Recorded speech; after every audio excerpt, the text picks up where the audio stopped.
everyone, welcome to Mumhood TV.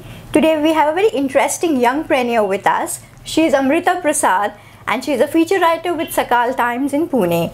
She covers lots of women-centric and fashion and human stories. Hi Amrita. Hi Shweta. So lovely. You were always into the media. Was that your passion? While growing up, I always wanted to write. And when I was in 7th or 8th standard, my English teacher always told me, get into something which has to do with language, writing.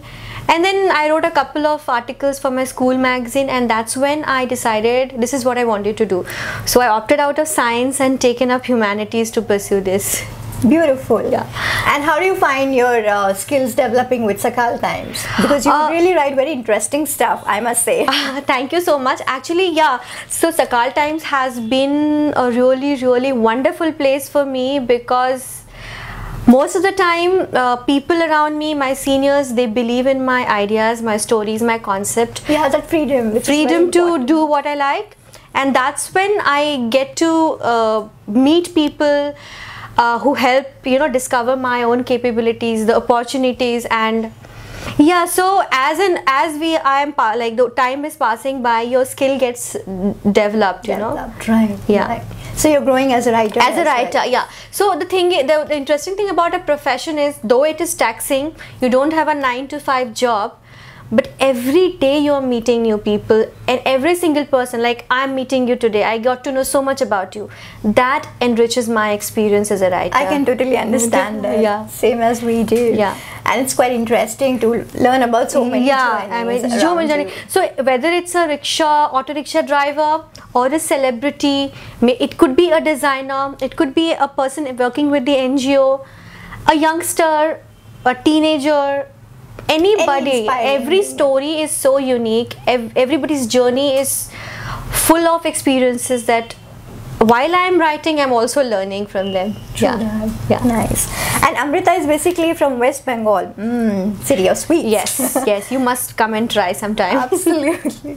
So how was this shift for you, moving to Pune, completely a new city, and starting a new job? So I got married and I moved to Pune along with my husband was already living here.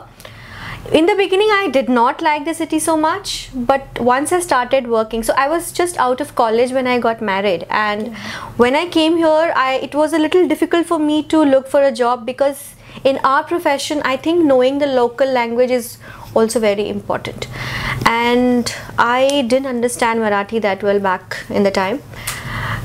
But slowly when I started working, I discovering new places, started meeting new people, and I realized that city is really wonderful. And then also, because of so many educational institutes, IT companies, media houses, some of them, people from different parts of the country are coming. So the whole environment is very cosmopolitan today. Yes, it is changing. It is changing, and it's a very safe city for girls. I'm not generalizing it, but it definitely is one. And about so when you get into media, and I must say, although if you compare it with Delhi and Mumbai, it's not as big an industry as it is in the other cities. Yeah. But the kind of stories you get to see in Pune, and the way people embrace change here is extremely, commendable, encouraging, and you learn every day. So, it has been about 5 years that I'm living here. Since the time I came till now, I have changed a lot as a person, and it has a lot to do with Pune. Yeah. I'm sure Pune is going to love it. Yeah. I didn't like it initially. You how it is when you're just out of college. Yeah, you're just you lose touch with your friends and your gang, your family, new place, and everything is so new for you. New culture, new language, new food habits. But once you begin to embrace change, I think you're going to love this place. And Amrita also, this is a women's platform, Mumhood TV. And how do you really pick the inspiring women's stories so that our viewers can approach you maybe? How do I pick? Yeah, it's you don't really have to be a woman who roam around with a placard fighting for feminism to be called inspiring. You could be doing very smallest of thing and very normal things to be called an inspiring woman. So from topics ranging from, you know, speaking about sexual harassment to doing something for you know, curbing taboos around menstruation, doing a unique business, empowering the underprivileged, or maybe simply going on a bike journey, you know, yes, breaking barriers, yes, and just being yourself as women, being blue at times. Just being you. I mean, a lot of women, you know, we live under so much pressure that we have to look certain way, we have to dress certain way, behave certain way. Women who are just being themselves, breaking all these boundaries, are inspiring in their own ways. And even women who are stay-at-home moms, they are homemakers, I'm sure they have their own inspiring journeys to tell. Absolutely. Yeah. Amrita, there's a lot of buzz going around about Mother's Day. Yeah. And there are many women I see and come across who have chosen to delay their pregnancy. Yeah. So what's your take on it as a writer, as a woman? See, I think motherhood should be a choice and not a compulsion. There's a whole lot of pressure on women to become mothers. See, as women, we always keep living up to expectation. Marry early, have children, become mother. When do you live your life? My question is that. And also, see, I don't feel being a mother is bad, or one should not be, or one should, you know, just say no to motherhood. It shouldn't be the thing. But I'll give you an example. Like 2 days ago, while I was driving back home, I saw about 100 people on the street, and all of them were reading books. And it rose my curiosity. So I just stopped and I asked them, stopped by and asked them what they were doing. And sadly, all these guys, then there were a lot of girls as well, had come to Pune to appear for an exam. Okay. And for about some 1,000 seats, more than 4 lakh people have applied. Oh. And it struck me so badly that I started thinking about it. They were not provided for a place to live and prepare, but they were living on the streets. So it all boils down to population. As you know, we are already an overpopulated country. Yes. There are no opportunities. Youngsters are unemployed. I am from Bengal. I am not living there. My friends have also moved out from Bengal. There are no jobs. Now, I don't think you can only be a mother if you give birth to a child. You can be a mother. Biological connection. Yeah, biological connection. Yeah. Motherhood, I think, is a feeling. Yes. To no offense to any mothers, I feel like a mother for my sister-in-law's daughter. Although I'm not a mother now. I don't know about future.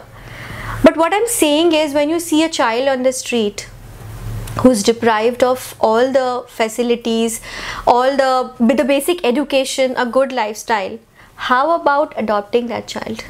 Oh, beautiful. How about giving a good lifestyle, good education, and making world better for him? That's again a motherhood. That's again a motherhood.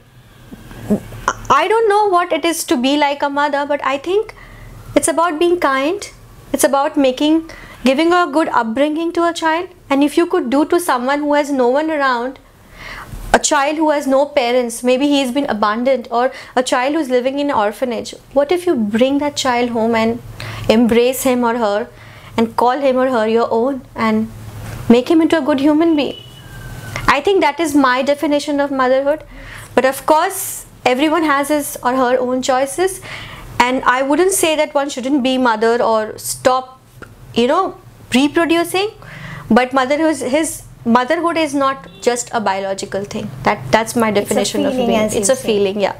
Amrita has won our hearts. So you're happy to be approached by the viewers who feel their stories. Absolutely. You know, I've in the last for 2.5 years that I'm working with Sakal Times, I've been approached by around 100 women who are doing such unique things that you can't even imagine. On Facebook, on WhatsApp, through emails.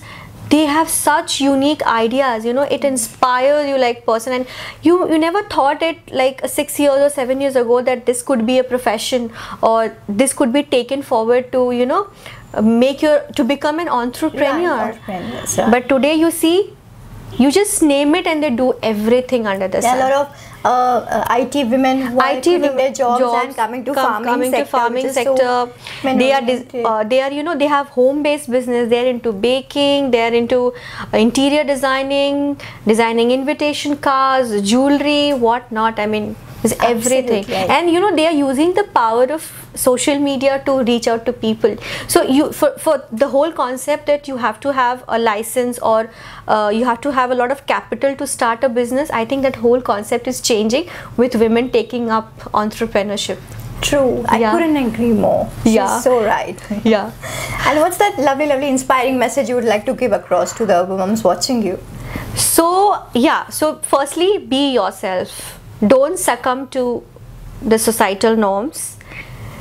And you know, if you want to do something in life, if you want to live your dream and something that you love, I assure it's never going to be easy, but it's not impossible. There will be hundreds of people telling you that you must not do this, you shouldn't be doing it, but do not listen to them. If you badly want it, just go for it, and you just see you'll soar high in the sky. And it's not just for women, but also for men, young boys, everybody. Just follow your passion, give your 100%, and you know, you never know, you'll become the next big thing in whatever you want to do in life. Thank you. Thanks a lot. So that was AMRITA Prasad, and thanks to the feature writers like her who are bold and beautiful in their writing and spreading wonderful awareness about women empowerment. Thank you for having me here. Thanks a lot. Thank you, AMRITA. Stay tuned with Mum TV for more powerful stories.